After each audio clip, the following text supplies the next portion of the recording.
नमस्कार साथियों, हमारे YouTube चैनल में आपका स्वागत है। अपनी तैयारी को एक लेवल अप करने के लिए हमारे चैनल को सब्सक्राइब करें, बेल आइकन ज़रूर प्रेस करें। तो आज ल्यूसेंट सामान्य ज्ञान theory plus question answer series में हम अध्ययन करेंगे भक्ति आंदोलन का। इसी प्रकार के इम्पोर्टेंट एजुकेशनल वीडियोस के लिए जो आपके एग्जाम्स की दृष्टि से बहुत महत्वपूर्ण है, अध्ययन करने के लिए, देखने के लिए हमारे चैनल को तुरंत सब्सक्राइब करें और बेल आइकन को जरूर प्रेस करें।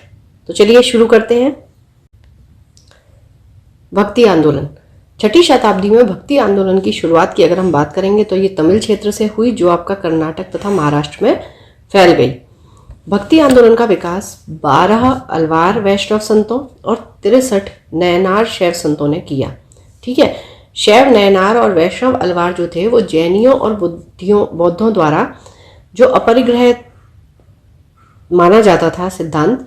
अच्छा, अपरिग्रह का मतलब क्या होता है कि संचय ना करना। ठीक है, आवश्यकता से अधिक धन ना लेना, दान ना लेना, मतलब संचित आपको नहीं करना है चीज़ों को।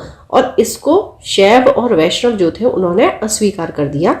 उनका कहना यह था कि ईश्वर के प्रति जो व्यक्तिगत भक्ति है वही आपकी मुक्ति का मार्ग है। शैव संत अप्पार ने पल्लव राजा महेंद्र वर्मन को शैव धर्म स्वीकार करवाया।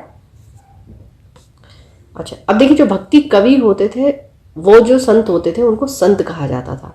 ठीक है, और उनके 2 समूह थे। प्रथम जो समूह था वो वैष्णव संत थे, जो महाराष्ट्र में लोकप्रिय हुए।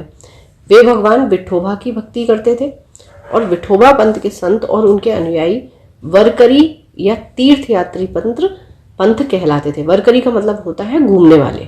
ठीक है, क्योंकि हर वर्ष पंढरपुर की यात्रा, तीर्थ यात्रा पर जाते थे। दूसरा समूह कौन सा था? जो पंजाब एवं राजस्थान के हिंदी भाषी क्षेत्रों में सक्रिय था और इसकी निर्गुण भक्ति, ठीक है, उसमें आस्था थी। ठीक है, यानी कि, ठीक है, तो निर्गुण का मतलब क्या हो गया? देखिए, हर विशेषता से परे। तो निर्गुण में बेसिकली क्या माना जाता है कि जो आपके आराध्य है या जो ईश्वर है उनको रूप, गुण, आकार, इन सब से परे है वो। ठीक है, और वहीं सगुण भक्ति का क्या होता है कि आराध्य के रूप, गुण, आकार इनकी कल्पना करते हैं और उनके बीच उन्हें व्याप्त देखते हैं। निर्गुण यानी कि गुणों से रहित और सगुण यानी कि गुणों से युक्त।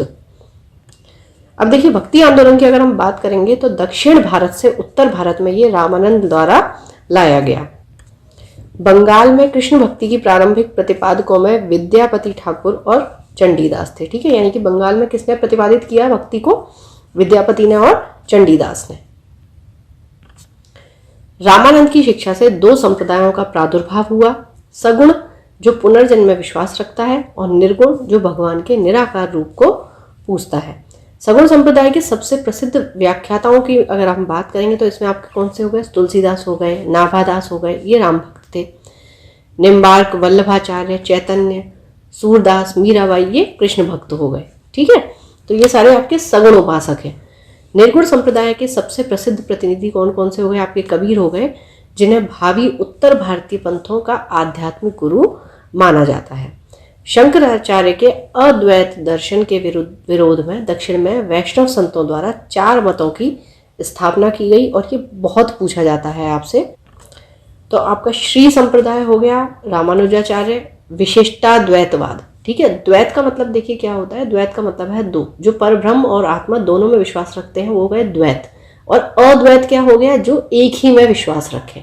ठीक है, ब्रह्म संप्रदाय, माधवाचार्य, द्वैतवाद। तो यही पूछा जाता है कि द्वैतवाद किससे संबंधित है, विशिष्टाद्वैतवाद किससे संबंधित है, शुद्ध द्वैतवाद किससे संबंधित है, द्वैताद्वैत किससे संबंधित है और आपका अद्वैत किससे संबंधित है। तो रुद्र संप्रदाय हो गया विष्णु स्वामी द्वारा, शुद्ध द्वैतवाद हो गया। सनकादि संप्रदाय हो गया निम्बकाचार्य द्वारा, ये द्वैताद्वैत हो गया। ठीक है, चलिए अब एक एक करके संतों की बात कर लेते हैं। रामानुजाचार्य जी 11वीं शताब्दी, इन्होंने क्या किया था? राम को अपना आराध्य माना और इनका जन्म 1017 ईस्वी में कहाँ होता है? पेरुम्बर, मद्रास के निकट। 1137 में इनकी मृत्यु हो गई। रामानुज को वेदांत में प्रशिक्षण अपने गुरु कांचीपुरम के यादव प्रकाश जी से प्राप्त किया था। तो जो आपके संत हैं और उनके गुरु हैं वो इंपॉर्टेंट हो जाते हैं। अब रामानंद जी की बात करेंगे तो रामानंद का जन्म प्रयाग में हुआ। इनकी शिक्षा प्रयाग तथा वाराणसी में हुई। इन्होंने अपना संप्रदाय सभी जातियों के लिए खोल दिया था। रामानुज की भांति इन्होंने भी भक्ति को मोक्ष का एकमात्र साधन स्वीकार किया। इन्होंने मर्यादा पुरुषोत्तम राम एवं माता सीता की आराधना को समाज के समक्ष रखा। रामानंद के 12 शिष्यों में से 2 स्त्रियां पद्मावती एवं सुरसरी थीं।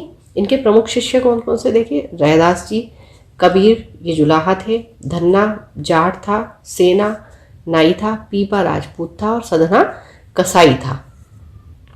अब बात करते हैं कबीर दास जी की। तो कबीर का जन्म हुआ 1440 ईस्वी में और ये विवादास्पद है। ठीक है, वाराणसी में एक विधवा ब्राह्मणी के घर से ऐसा सुना गया है, ठीक है, हुआ था। लोक लज्जा के भय से उसने नवजात शिशु को वाराणसी में ही लहर तारा के पास एक तालाब के समीप छोड़ दिया था। अब जुलाहा नीरू तथा उसकी पत्नी नीमा इस नवजात शिशु को अपने घर ले आए। इस बालक का नाम कबीर रखा गया। ठीक है, कबीर की शादी लोई से हुई। उनके 2 बच्चे हुए और उनकी जिंदगी आम गृहस्थ जैसी ही थी। इन्होंने राम, रहीम, हजरत, अल्लाह आदि को एक ही ईश्वर के अनेक रूप माने हैं। इन्होंने जाति प्रथा, धार्मिक कर्मकांड, वाय आडंबर, मूर्ति पूजा, जब तक, अवतारवाद आदि का घोर विरोध करते हुए एकेश्वरवाद में आस्था व्यक्त की एवं निराकार ब्रह्म की उपासना को महत्व दिया। और कबीरदास जी के आपने दोहे भी सुने होंगे, बहुत सुंदर हैं और बहुत फेमस है। कबीर ऐसे प्रथम भक्त थे जिन्होंने संत होने के बाद भी पूर्णतः गृहस्थ जीवन का निर्वाह किया। अन्यथा हम क्या सुनते थे, संत जो है वो गृहस्थ जीवन से विमुख हो जाते थे और अलग होकर वो चलते थे। इनके अनुयायी जो थे वो कबीरपंथी कहलाए। कबीर के उपदेश सबद सिखों के आदि ग्रंथ में भी संग्रहित है। कबीर की वाणी का संग्रह बीजक इनके शिष्य धर्मदास के द्वारा किया गया, इस नाम से प्रसिद्ध है। बीजक के 3 भाग हैं आपके, रमैनी, सबद और साखी। इनकी भाषा को सदुक्कड़ी कहा गया और इसमें ब्रज भाषा, अवधी एवं राजस्थानी भाषा के शब्द पाए जाते हैं। इनकी मृत्यु 1510 ईस्वी में कहाँ पर हुई, मगहर में। कबीर सुल्तान सिकंदर लोदी के समकालीन थे और ये क्वेश्चन आपका मल्टीपल टाइम पूछा गया है। देखिए, जो भी संत हो गए, लेखकार हो गए, वो सब किसके समकालीन है, किसके साथ आए वो इतिहासकार, वो सब बहुत इंपॉर्टेंट होता है और उनकी रचनाएं क्या क्या हैं। अब बात करते हैं गुरु नानक की, सिखों के पहले गुरु। गुरु नानक का जन्म 1469 ईस्वी में अविभाजित पंजाब के रावी नदी के तट पर स्थित तलवंडी नामक ग्राम में हुआ था। अब बात करेंगे इसकी, तो ये ननकाना साहब के नाम से विख्यात है। इनकी माता का नाम तृप्ता था और पिता का नाम मेहता कालूराम था। तो ये पटवारी थे। बटाला के मूलराज खत्री की बेटी सुलक्षणी से उनका विवाह हुआ। ठीक है, अब उन्हें इससे क्या हुआ, 2 पुत्र हुए और 2 पुत्रियां हुई। उन्होंने देश का 5 बार चक्कर लगाया और इस चीज़ को उदासीस कहा जाता है। उन्होंने कीर्तनों के माध्यम से उपदेश दिए। वे काव्य रचना करते थे, रबाब के संगीत के साथ वो गाया करते थे। सारंगी इनका स्वामी भक्त शिष्य मर्दाना बजाया करता था। अपने जीवन के अंतिम क्षणों में इन्होंने रावी नदी के किनारे करतारपुर में अपना डेरा स्थापित किया। डेरा यानी कि मठ। अपने जीवन काल में ही उन्होंने आध्यात्मिक आधार पर अपने पुत्रों की जगह अपने शिष्य भाई लहना अंगद को अपना उत्तराधिकारी नियुक्त किया। इनकी मृत्यु 1538 ईस्वी में करतारपुर में हुई। नानक ने सिख धर्म की स्थापना की। नानक सूफी संत बाबा फरीद से प्रभावित थे। अब बात करते हैं चैतन्य स्वामी की। चैतन्य महाप्रभु का जन्म 1486 ईस्वी में नवदीप बंगाल के मायापुर गांव में हुआ था। इनके पिता का नाम जगन्नाथ मिश्र एवं माता का नाम शची देवी था। पाठशाला में चैतन्य को निमाई पंडित या गौरांग कहा जाता था। चैतन्य का वास्तविक नाम था विशंभर। ठीक है, इन्होंने गोसाई संघ की स्थापना की और साथ ही संकीर्तन प्रथा को जन्म दिया। इनके दार्शनिक सिद्धांत को अचिंत्य भेदवाद के नाम से जाना जाता है। 1510 ईस्वी में केशव भारती नामक सन्यासी ने चैतन्य को सन्यास की दीक्षा दी। सन्यासी बनने के बाद इन्होंने बंगाल को छोड़कर उड़ीसा में चले गए। ठीक है, यहाँ इन्होंने 2 दशक तक भगवान जगन्नाथ की उपासना की और इनकी 1533 में मृत्यु हो जाती है। अगले हैं आपके श्री मध्वल्लभाचार्य। इनका जन्म 1479 ईस्वी में चंपारण यानी कि वाराणसी में हुआ था। इनके पिता का नाम लक्ष्मण भट्ट और माता का नाम यल्लम गरु था। इनका विवाह महालक्ष्मी के साथ हुआ। 2 पुत्र थे इनके, गोपीनाथ और विट्ठलनाथ। इन्होंने गंगा यमुना संगम के समीप अरैल नामक स्थान पर अपना निवास स्थान बनाया। वल्लभाचार्य ने भक्ति साधना पर विशेष जोर दिया। इन्होंने भक्ति को मोक्ष का साधन बताया। इनके भक्ति मार्ग को पुष्टि मार्ग कहा जाता है।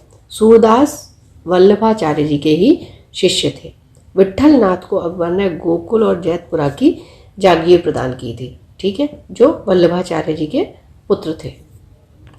नेक्स्ट है आपके गोस्वामी तुलसीदास जी। उत्तर प्रदेश के बांदा जिले में राजापुर गांव में 1532 ईस्वी में इनका जन्म हुआ।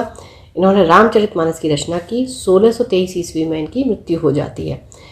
तुलसीदास मुगल शासक अकबर एवं मेवाड़ के शासक राणा प्रताप के समकालीन थे। धन्ना जाट, इनका जन्म 1415 ईस्वी में हुआ। राजपूताना से बनारस आकर ये रामानंद जी के शिष्य बन गए। अभी हमने देखा था, कहा जाता है कि इन्होंने भगवान की मूर्ति को हठात भोजन कराया था। मतलब ये जिद करने लग गए थे कि जब तक वो भोजन नहीं करेंगे तब तक ये भोजन नहीं करेंगे, और ऐसा माना जाता है कि प्रभु ने आकर भोजन किए। मीराबाई, इनका जन्म 1498 ईस्वी में मेड़ता जिले के चौकारी ग्राम में हुआ। इनके पिता का नाम था रत्न सिंह राठौर। इनका विवाह 1516 ईस्वी में राणा सांगा के बड़े पुत्र और युवराज भोजराज के साथ हुआ था। अपने पति की मृत्यु के उपरांत ये पूर्णतः धर्मपरायण जीवन व्यतीत करने लगी। इन्होंने कृष्ण की उपासना प्रेमी एवं पति के रूप में की थी। इनके भक्ति गीत मुख्यतः ब्रजभाषा और आंशिक रूप से राजस्थानी में लिखे गए हैं। इनकी कुछ कविताएं राजस्थानी में भी हैं। इनकी मृत्यु 1546 ईस्वी में द्वारिका में हो गई थी। रैदास जी महाराज, माना जाता है ये जाति से निम्न वर्ण के थे, बनारस के रहने वाले थे। ये रामानंद के 12 शिष्यों में से एक थे। इनके पिता का नाम रघु और माता का नाम गुरबिनिया था। ये जूता बनाकर जीविकोपार्जन करते थे। इन्होंने रायदासी संप्रदाय की स्थापना की। रैदास से रायदासी संप्रदाय। फिर दादू दयाल, ये कबीर के अनुयायी थे। इनका जन्म 1544 ईस्वी में अहमदाबाद में हुआ। इनका संबंध दुनिया जाति से था। सांभर में आकर इन्होंने ब्रह्म संप्रदाय की स्थापना की, ठीक है। तो किसने किस संप्रदाय की स्थापना की, ये इंपॉर्टेंट है। अकबर ने धार्मिक चर्चा के लिए इन्हें एक बार फतेहपुर सीकरी बुलाया था। इन्होंने निपक नामक आंदोलन की शुरुआत की। इनकी मृत्यु 1603 में हो जाती है। सुंदरदास दादू के शिष्य थे। शंकरदेव, इन्होंने भक्ति आंदोलन का प्रचार प्रसार कहाँ पर किया था, असम में, और ये चैतन्य महाप्रभु के समकालीन थे। तो बात करते हैं सूफी आंदोलन की। जो लोग सूफी संतों से शिष्यता ग्रहण करते थे उन्हें मुरीद कहा जाता था। सूफी जिन आश्रमों में निवास करते थे उन्हें खानकाह या मठ कहा जाता था, ठीक है। सूफियों के धर्मग्रंथ बाशारा, ठीक है, ये इस्लामी सिद्धांत के समर्थक होते थे, और बेशारा जो इस्लामी सिद्धांत से बंधे हुए नहीं होते थे, ठीक है, बाशारा और बेशारा। भारत में चिश्ती एवं सुहारवर्दी सिलसिले की जड़ें काफ़ी गहरी थी। मतलब लोग इनको मानते थे। तो ख्वाजा मोइनुद्दीन चिश्ती ने भारत में चिश्ती सिलसिले की शुरुआत की। चिश्ती सिलसिला का मुख्य केंद्र जो था वो अजमेर था। इसके कुछ अन्य महत्वपूर्ण संत थे। वो कौन कौन थे, हो गए आपके निज़ामुद्दीन औलिया हो गए, बाबा फरीद हो गए, बख्तियार काकी हो गए, शेख बुरहानुद्दीन गरीब हो गए। बाबा फरीद बख्तियार काकी के शिष्य थे, ठीक है, यानी कि ये जो हैं ये इनके शिष्य थे। बाबा फरीद की रचनाएं गुरु ग्रंथ साहिब में शामिल हैं, जैसे कबीर की भी हैं। बाबा फरीद के 2 महत्वपूर्ण शिष्य थे, एक थे निज़ामुद्दीन औलिया और एक थे अलाउद्दीन साबिर। हज़रत निज़ामुद्दीन औलिया ने अपने जीवन काल में दिल्ली के 7 सुल्तानों का शासन देखा था। इनके प्रमुख शिष्य थे शेख सलीम चिश्ती, अमीर खुसरो, अमीर हसन देहलवी। शेख बुरहानुद्दीन गरीब ने 1340 ईस्वी में दक्षिण भारत के क्षेत्रों में चिश्ती संप्रदाय की शुरुआत की और दौलताबाद को मुख्य केंद्र बनाया था। अब देखिए सोहरावर्दी की बात करेंगे तो इसकी स्थापना शेख शिहाबुद्दीन उमर सोहरावर्दी ने की, किंतु 1262 में इसके सुदृढ़ संचालन का श्रेय जो है वो शेख बदरुद्दीन जकारिया को जाता है। इन्होंने सिंध एवं मुल्तान को मुख्य केंद्र बनाया। सोहरावर्दी धर्म संघ के अन्य प्रमुख संत कौन कौन से थे आपके, जलालुद्दीन तबरीजी, सैयद सुरखजोश, बुरहान आदि। सोहरावर्दी सिलसिला ने राज्य के संरक्षण को स्वीकार किया था। शेख अब्दुल्ला सत्तारी ने सत्तारी सिलसिले की स्थापना की थी। इसका मुख्य केंद्र क्या था? बिहार। तो इसमें बेसिकली आपका यही आएगा कि किस सिलसिले से कौन से आपके संत संबंधित हैं। अब देखिए कादरी धर्म संघ या सिलसिले की बात करेंगे तो सिलसिले का मतलब ही क्या है? जो एक धार्मिक संघ है। ठीक है। सैयद अबुल कादिर अल जिलानी ने बगदाद में की थी। भारत में इस सिलसिले के प्रवर्तक कौन थे? मोहम्मद गौस। इस सिलसिले के अनुयायी क्या करते थे? गाने बजाने के विरोधी थे। ये लोग शिया मत के विरुद्ध थे। ठीक है। ठीक है। अब शिया सुन्नी आपने सुना होगा। शिया कौन होते हैं? शिया यानी कि देखिए शियाने अली। ठीक है। इसका मतलब क्या होता है? अली की टोली वाले।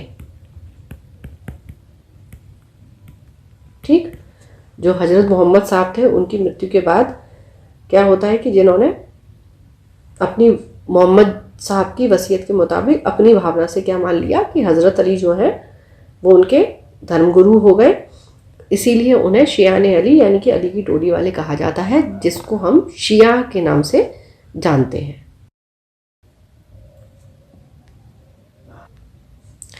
राजकुमार दारा यानी कि जो शाहजहां का ज्येष्ठ पुत्र था, कादरी सिलसिले का मुल्ला शाह का शिष्य था।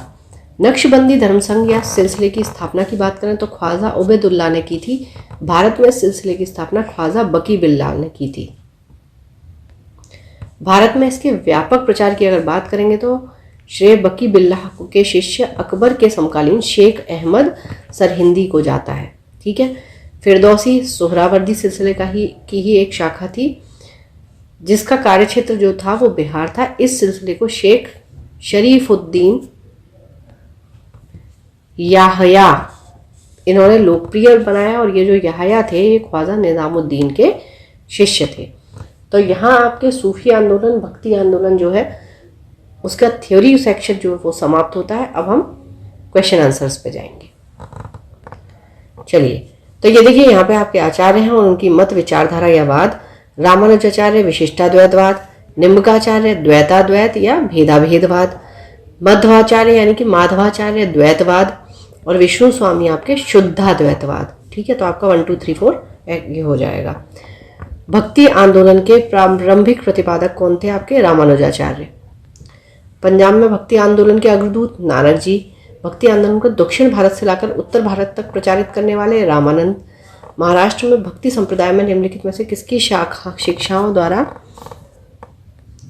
फैला था? ये संत ज्ञानेश्वर। कबीर के गुरु कौन थे? रामानंद जी। ठीक है। रामानंद 12 लोगों के गुरु थे, जिसमें से 2 महिलाएं थी।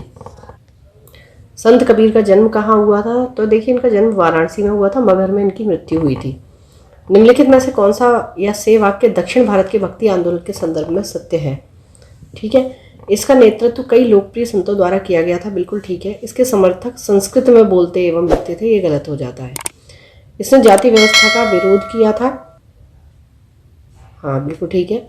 इसके प्रचार प्रसार में महिलाएं सक्रिय रूप से भाग नहीं लेती थी, ये देखिए गलत हो जाता है। तो 1 और 3 आपके सही हैं।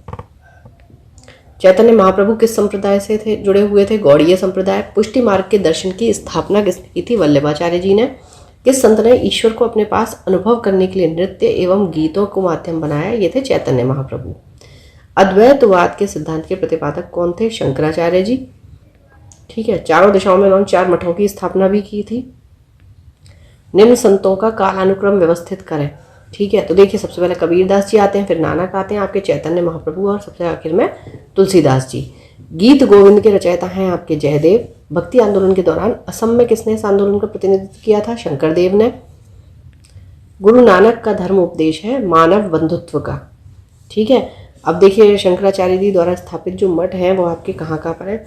श्रृंगेरी पीठ जो है आपका मैसूर कर्नाटक, गोवर्धन पीठ पुरी उड़ीसा, ज्योतिष पीठ बद्रीनाथ उत्तर प्रदेश उत्तराखंड में है ये, शारदा पीठ द्वारका गुजरात। ठीक है।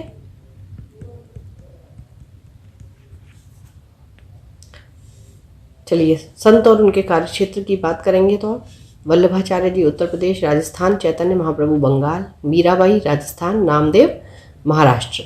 निम्नलिखित में से किस भाषा को लोकप्रिय बनाने में कवि चंडीदास का योगदान है? तो बंगाली को। अब देखिए संत कवि हैं और उनकी रचनाओं की भाषा है। मीराबाई सबसे पहले है तो आप यहाँ देख लेंगे कि हिंदी। ठीक है। अब देखिए हिंदी 2 में आ रही है आपकी, बाकी के 2 एलिमिनेट हो जाते हैं। ठीक है। अब इसमें से देख लेते हैं। चंडीदास देखिए आपको पता है कि इनका बांग्ला था। अब 2 के बाद 1 किस में है, ये आपका सी में, सॉरी 3 का 1, 3 का 1 आपका देखिए इस वाले में, तो यहाँ से ये आपका सही हो जाएगा। बाकी भी देख रहे थे हम। त्यागराज जो है उनका तेलुगु हो गया और पुरंदर दास का कन्नड़ हो जाता है। ठीक है, तो कोशिश करें सबसे पहले जो आता है उसको हम मैच कर लें। वैसे आजकल जो पैटर्न हो गया है वो इतना टफ हो गया है कि आपको कम से कम 4 में चारों ही आने चाहिए, मतलब 3 आने चाहिए तो चौथा तो आ ही जाना है। ठीक है, भक्ति को दार्शनिक आधार प्रदान करने वाले प्रथमाचार्य आपके रामानुजाचार्य जी महापुरुषीय धर्म एक शरण संप्रदाय के संस्थापक थे। शंकरदेव, शंकराचार्य का जन्म होता है 788 ईस्वी में केरल के किस गांव में, कलाड या कलादी। शंकराचार्य अलग हैं और शंकरदेव अलग हैं, ये दोनों चीज़ें आपको ध्यान रखनी है। सभी भक्ति संतों के मध्य एक समान विशेषता की क्या थी, अपनी वाणी को उसी भाषा में लिखा जिससे उनके भक्त समझते थे। ठीक है, भक्ति आंदोलन का प्रारंभ किसने किया, अलवार और नयनार संतों द्वारा। ठीक है, वैष्णव और शिव। रामानुज के अनुयायियों को कहा जाता था वैष्णव। आदिशंकर जो बाद में शंकराचार्य बने उनका जन्म हुआ था केरल में। बीजक के रचयिता कबीरदास जी।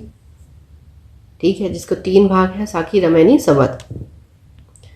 भक्ति रस कवियत्री मीराबाई थी। देखिए, कुली नारी जिसने कभी वाणी किया, गलत है। गुजराती शाही परिवार से संबंधित, ये भी गलत है। मध्य प्रदेश के एक पुजारी की पुत्री, ये भी गलत है। एक राजपूत शासक की पत्नी। ठीक है, भोजराज जो थे उनकी पत्नी थी। बुद्ध और मीराबाई के जीवन दर्शन में मुख्य साम्य यानी कि समानता क्या थी, ये थी संसार दुखपूर्ण है, ब्रह्म सत्य है और जगत मिथ्या है, भ्रम या माया है। यह किसकी उक्ति है, ये शंकराचार्य की। निम्नलिखित में से किसे कुछ विचारकों ने प्रच्छन्न बौद्ध की संख्या दी, शंकराचार्य को। ठीक है, रामानुजाचार्य को किस कट्टर शैव मतावलंबी चोल शासक के धमकी के कारण त्रिचनापल्ली छोड़कर मैसूर जाना पड़ा था, ये था कुलोतुंग फर्स्ट। और ये किस वंश का शासक था, चोल वंश का। रामानुजाचार्य को होयसल वंश के जैन धर्मावलंबी शासक विट्टिग को वैष्णव धर्मावलंबी बनाने में सफलता मिली। विट्टिग ने अपना नाम बदलकर फिर क्या रख लिया था, विष्णुवर्धन। ठीक है, यानी विष्णुवर्धन का पुराना नाम जो था वो क्या था, विट्टिग। कौन से वंश का था, होयसल वंश का। किसने भक्ति के क्षेत्र में शूद्रों को भगवत दर्शन व मोक्ष का अधिकार देकर उन्हें इस्लाम धर्म स्वीकार करने से रोका था, ये थे आपके रामानुजाचार्य। दक्षिण भारत का वह संत कौन था जिसने अपना अधिकांश जीवन उत्तर भारत में वृंदावन में बिताया, ये थे निम्बाचार्य। ठीक है, और इनका मत कौन सा था, द्वैताद्वैत। महाराष्ट्र में विठोबा या विट्ठल विष्णु जी का एक नाम आंदोलन का केंद्र कौन सा था, पंढरपुर। किसने भगवत गीता पर भावार्थ दीपिका नाम से एक बृहद टीका मराठी में लिखी जिसे सामान्यतः ज्ञानेश्वरी के नाम से जाना जाता है, ये है ज्ञानदेव। यदि संस्कृत देव भाषा है तो क्या मेरी मातृभाषा दस्यु भाषा है, यह उक्ति किसकी है, यह है एकनाथ की। भक्त तुकाराम कौन से मुगल सम्राट के समकालीन थे, जहांगीर के। निम्नलिखित में से कौन सा सही कालानुक्रम है, तो यह है आपका देखिए शंकराचार्य, फिर रामानुजाचार्य, फिर चैतन्य महाप्रभु। देखिए नेक्स्ट है आपके संत और उनके पेशा या व्यवसाय। ठीक है, नामदेव जी की बात करेंगे तो नामदेव आपके कौन थे, दर्जी। कबीर जो थे आपके जुलाहा। ठीक है, रैदास जी आपके मोची और सेना जो थे वो थे नाई। शिवाजी के आध्यात्मिक गुरु कौन थे, रामदास जी। दास बोध के रचयिता रामदास। जाति पाति पूछे नहीं कोई, हरि का भजय सो हरि का होई। रामानंद जी ने इन पत्नियों को कहा है। गुरु नानक का जन्म कहाँ हुआ था, तलवंडी में। सिख धर्म के संस्थापक हमारे गुरु नानक। बंगाल और उड़ीसा में वैष्णववाद को लोकप्रिय बनाने का श्रेय चैतन्य महाप्रभु को। चैतन्य महाप्रभु का जन्म कहाँ होता है, नदिया या नवद्वीप। उड़ीसा नरेश प्रताप रुद्र किस वैष्णव संत का शिष्य था, वो था चैतन्य महाप्रभु का। अच्छा, इनमें से किसे गौरांग प्रभु भी कहा जाता, देखिए चैतन्य महाप्रभु को कहा जाता था। अच्छा, चैतन्य महाप्रभु की अगर आप बात करेंगे तो इनका नाम क्या था, विश्वम्भर। ठीक है, अब ये नीम के पेड़ के नीचे मिले थे इसलिए इन्हें निमाई भी कहते थे। ठीक है, और क्योंकि इनका जो वर्ण था वो गौर वर्ण था, यानी कि गोरे रंग के ये थे, तो इसलिए गौरांग कहते थे इन्हें, गौर हरि भी कहते थे। ठीक है, गौर सुंदर भी कहते थे, तो इन सब नामों से इन्हें जाना जाता था।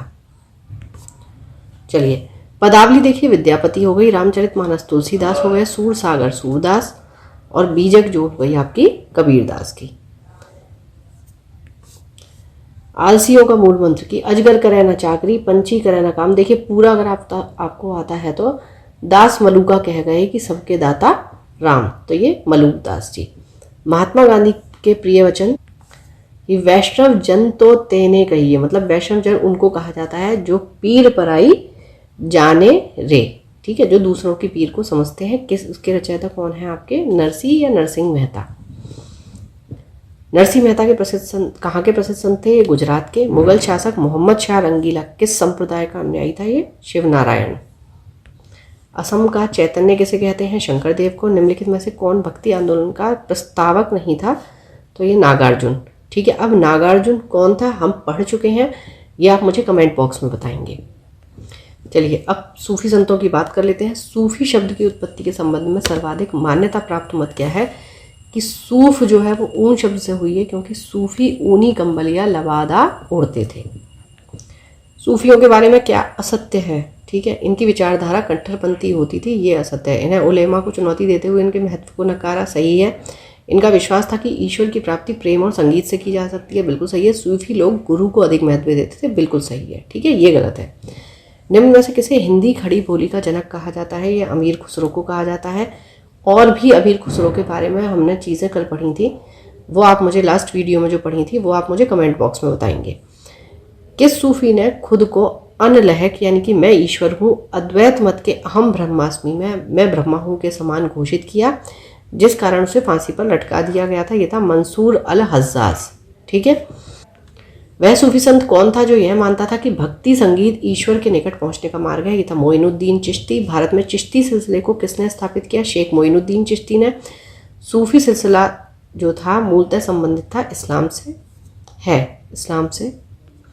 इस्लामी रहस्यवादी आंदोलन को कहा जाता है सूफी आंदोलन, ठीक है। अब देख लेते हैं ये सूफी सिलसिले और इसके संस्थापक भारत में, ठीक है। सोहरावर्दी की बात करेंगे तो भारत में शेख बहाउद्दीन जकारिया, फिरदौसी, बद्रुद्दीन समरकंदी, कादिरी के मोहम्मद गौस किलानी और नक्शबंदी के ख्वाजा बकी बिल्लाह। भारत में किस सूफी सिलसिले को सर्वाधिक लोकप्रियता मिली? ये चिश्ती को मिली। फिरदौसी सिलसिले के सर्वप्रथम सूफी थे शफरुद्दीन अहमद इब्न मखदूम याया मनीरी। दारा शिकोह ने किस सूफी सिलसिले को अपनाया? कादिरी। पीर शेख या मुर्शिद, ये हो गया आपका गुरु या मार्गदर्शक। मुरीद हो गया शिष्य, कहते हैं ना हम आपके मुरीद हो गए। खलीफा सूफी मत का अनुपालक, ठीक है। खानकाह सूफी संतों का जो निवास स्थल होता था। निम्नलिखित में से कौन चिश्ती सिलसिले का नहीं था? तो ये था आपका शेख बहाउद्दीन जकारिया। चिश्ती सिलसिले के किस सूफी को चरागे देहलवी यानी कि दिल्ली का दीपक कहा जाता है? यह है शेख नासिरुद्दीन। निम्नलिखित में से किस सुल्तान से निजामुद्दीन औलिया ने भेंट करने से इनकार कर दिया था? जलालुद्दीन फिरोज खिलजी। निम्नलिखित सूफी सिलसिलों में कौन संगीत के विरुद्ध था? यह था आपका नक्शबंदी। दारा शिकोह ने किस शीर्षक से उपनिषदों का फारसी में अनुवाद किया था? सिर्रे अकबर, ठीक है। निम्नलिखित में से कौन कौन सूफी थे? तो ये आपके हो गए निजामुद्दीन औलिया और मोइनुद्दीन चिश्ती। रहीम और रसखान ये आपके कृष्ण भक्तों में आते हैं। सूफिया कलाम जो एक प्रकार का भक्ति संगीत है, इसकी विशेषता है कश्मीर की। सूफी संत ख्वाजा मोइनुद्दीन चिश्ती किसके शासनकाल में राजस्थान आए थे? पृथ्वीराज चौहान के। प्रसिद्ध सूफी सलीम चिश्ती रहते थे फतेहपुर सीकरी में। वहदत उल शुहूद यानी कि भारत में द्वैतवाद जैसा सिद्धांत का समर्थक सूफी, जिसे मुजहिद यानी कि धर्म सुधारक भी कहा जाता है, और जिसे मुगल बादशाह ने इस आरोप पर गिरफ्तार कर लिया कि वे पाखंडी है। यह दावा करते हैं कि आध्यात्मिक क्षेत्रों में प्रथम 3 खलीफाओं से भी आगे हैं। वो कौन था? शेख अहमद फारूक सरहिंदी। मध्यकालीन सूफियों में सबसे धनी सूफी थे शेख बहाउद्दीन जकारिया। किस सूफी को बख्तियार काकी यानी कि भाग्यवान रोटियों वाला कहा गया? ख्वाजा कुतुबुद्दीन को। किस सूफी संत को सुल्तान ए तारीकिन यानी सन्यासियों के सुल्तान की उपाधि मिली थी? शेख हमीदुद्दीन नागौरी को, ठीक है। शेख फरीदुद्दीन मसूद गंजे शकर यानी कि शेख फरीद या बाबा फरीद की गतिविधियों का क्षेत्र क्या था? हांसी और अजोघर। काव्याभिव्यक्ति के रूप में उर्दू का प्रयोग करने वाला पहला लेखक था आपका अमीर खुसरो। किसी सूफी को महबूब इलाही यानी कि अल्लाह के प्यारे कहा जाता है? किसको? शेख निजामुद्दीन औलिया। किस सूफी संत ने कहा कि हनोज दिल्ली दूर अस्त यानी कि अभी दिल्ली दूर है? ये कहा था शेख निजामुद्दीन औलिया ने। दक्षिण भारत में चिश्ती सिलसिले की नींव रखने वाला था शेख बुरहानुद्दीन गरीब। मिराज अल आसिकीन उर्दू शायरी की पहली किताब, इसके रचयिता कौन है? सैयद मोहम्मद गेसुदराज बंदानवाज। अकबर जिस सूफी संत का बड़ा आदर करता था तथा जिसके आशीर्वाद से शहजादा सलीम यानी कि जहांगीर का जन्म हुआ था, वह था शेख सलीम चिश्ती। और कहाँ रहते थे ये? फतेहपुर सीकरी में। चिश्ती और सोहरावर्दी में क्या अंतर जो है वो सही है? चिश्ती समा यानी कि संगीत सभा एवं रक्स यानी कि नृत्य में विश्वास करते थे, जबकि सोहरावर्दी नहीं करते थे, यही सही है। दिल्ली सल्तनत के सुल्तान इल्तुतमिश ने किसे शेख उल इस्लाम की उपाधि दी थी? शेख बहाउद्दीन ज़कारिया को। किस सूफी सिलसिले की गतिविधियों का मुख्य केंद्र बिहार था? फिरदौसी की। शफरुद्दीन अहमद इब्न मखदूम याह्या मनेरी का कार्यक्षेत्र क्या था? बिहार शरीफ। फारसी में रचित मजमा अल बहरैन यानी कि दो समुद्रों का संगम, जिसमें सूफी व हिंदू मत का तुलनात्मक वर्णन है, इसके रचयिता है दारा शिकोह। यह आपका शाहजहां का पुत्र और औरंगजेब का भाई था। किसने संस्कृत के पंडितों की सहायता से भगवद गीता एवं योग वशिष्ठ अनुवाद फारसी में किया? ये दारा शिकोह ने किया। किस सूफी सिलसिले के अनुयायी आध्यात्मिक तत्वों के संबंध में तरह तरह के नक्शे बनाते थे और उसे रंगों से भरते थे? ये थे नक्शबंदी। मुगल बादशाह औरंगजेब को किस सूफी सिलसिले में दिलचस्पी थी? नक्शबंदी में निम्नलिखित में से किसे शेख उल हिंद की पदवी प्रदान की गई? शेख सलीम चिश्ती को। गलत युग्म को पहचानना है। चिश्ती जो थे वो दिल्ली और दोआब से थे। सोहरावर्दी सिंध, औलिया मध्य प्रदेश, ये देखिए गलत हो जाता है। फिरदौसी आपका बिहार। मध्य युगीन भारत के धार्मिक इतिहास के संदर्भ में सूफी संत निम्नलिखित में से किस तरह का व्यवहार करते थे? ध्यान साधना और श्वास नियमन, ये बिल्कुल ठीक है। एकांत में कठोर यौगिक व्यायाम, ठीक है। श्रोताओं में आध्यात्मिक हर्षोन्माद उत्पन्न करने के लिए पवित्र गीतों का गायन करते थे, बिल्कुल ठीक है। ये आपके तीनों सही हो जाते हैं। भारत में सूफी मत के बारे में इन कथनों पर विचार करें। सूफी संतों की मज़ारों पर जियारत के नाम से की जाने वाली जियारत एक महत्वपूर्ण विशेषता है। भारत में सूफियों के सर्वाधिक प्रभावशाली समूह जो थे वो चिश्ती थे, बिल्कुल ठीक है। दोनों आपके सही हो जाते हैं। चलिए, तो इसके साथ हमारा भक्ति आंदोलन और सूफी आंदोलन जो है वो समाप्त होता है। नेक्स्ट हम पढ़ेंगे मुगल काल। Thank you for watching, keep learning, stay with me.